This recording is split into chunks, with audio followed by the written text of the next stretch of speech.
government could announce whether or not they'll go ahead with hosting the 2015 Africa Cup of Nations. Organisers CAF have given them until the end of this week to decide. Morocco's concerned about staging the event during the current Ebola crisis, but CAF are refusing to change the dates of the tournaments. They gave written reasons why not. Let's bring in the CEO of New African Soccer magazine, Tunde Adelakun. Tunde, lovely to see you again here on World Sport.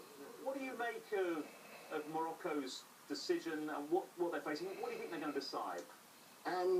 It's quite a difficult one, Alex. I think Morocco is in a fix at the moment. They have quoted and said Ebola is the problem that they want a postponement.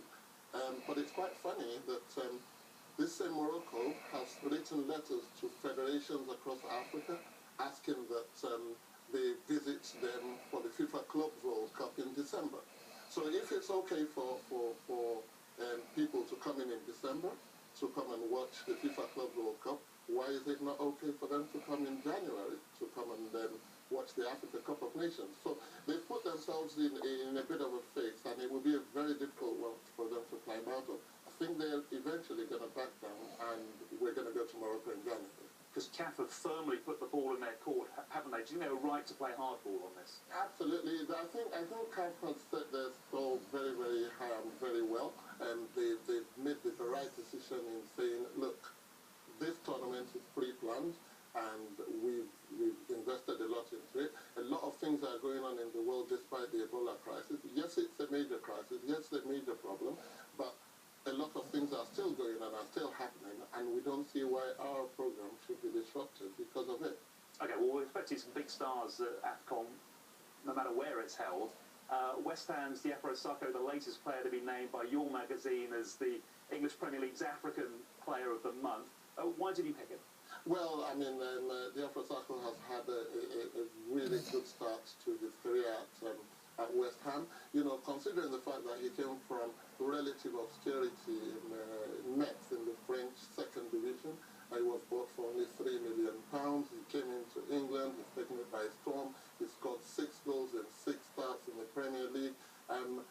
We couldn't think of anybody else, and the vote for him was overwhelming, because this decision, these awards are not actually done by us.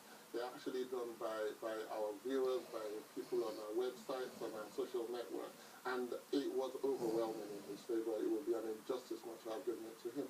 And you gave it to him this week. What did he say? I gave it to him yesterday. He was rather delighted. It was also at the back of him being touted as the favourite for the Barclays, the official overall Premier League Player of the Month. So he was quite delighted. He was happy. Very humble lad, you know, very, very, very humble. His feet still on the ground. Did he talk about the future? Do you think West Ham can hold on to him? I think they will have a really hard task holding on to him. But his manager spoke to Mr. Allardyce yesterday. He was also gushing about how he's settled into the team. He said he will be a marked man very soon. That date is around the corner when defenders will actually be looking out for him. And it depends on how well he copes in that. That will determine what his career is going to be like. Yeah, well, we've seen pictures there of you giving the awards at Diafra. So thank you so much for coming in, Tunde. Lovely to hear from you again, and we'll see which player gets the award next month. Now,